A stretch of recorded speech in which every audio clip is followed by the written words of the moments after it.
මේ දවස්වල ගොඩක් අය මගෙන් අහනවා මගේ ටෙලිෆෝන් නම්බර එක දෙන්න බැරිද කියලා. මේ දවස්වල අපි මේ කතා කරන මාතෘකාව ඕස්ට්‍රේලියාවේ ඩේරි ෆාම් ජොබ් එකකට එන්නේ කොහොමද කියන එක ගැන විස්තර දැනගන්න.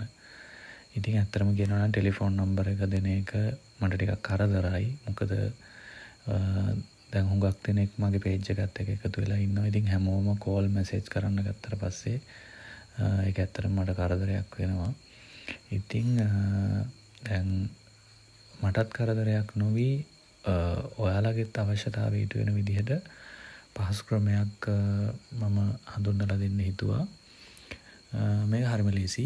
ඔයාලා එන්න මගේ පේජ් එකට ඇවිල්ලා පේජ් එකේ මුලට එන්න මගේ ප්‍රොෆයිල් අයිකන් එක පෙන්වන තැනට ඇවිල්ලා මෙන්න මෙතන තියෙන මේ තිත් තුනක් පේනවා. ඇති තිත් තුන උඩ ක්ලික් කරන්න.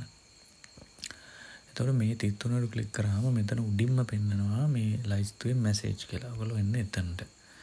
එතකොට මෙතනට ආවට පස්සේ ඔයගලන්ට පුළුවන් මෙන්න මේ පහළ මේ ඒ අකුරු දෙකක් තියෙන තැන ඔයාලා කැමති නම් මට මැසේජ් එක මේ ටයිප් කරලා එවන්න.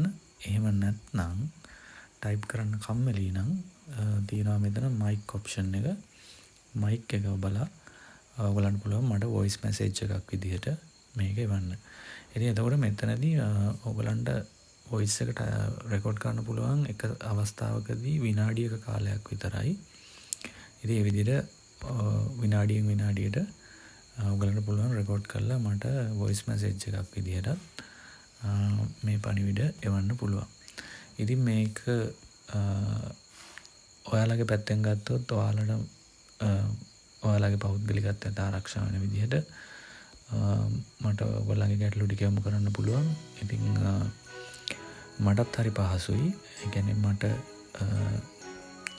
ඉඩපාඩු තියෙන වෙලාවට ඔයාලගේ මැසේජ් ටික බලලා මට ඔයගලන්ට රිප්ලයි කරන්න පුළුවන්. ඉතින් මේ පේජ් එකේ කතා කරන දේවල් ගැන ඔයගලන්ට ගැටලු තියෙනවා නම් මින් ඉස්සරහට මාව කන්ටැක්ට් කරගන්න මේ ක්‍රමය පාවිච්චි කරන්න.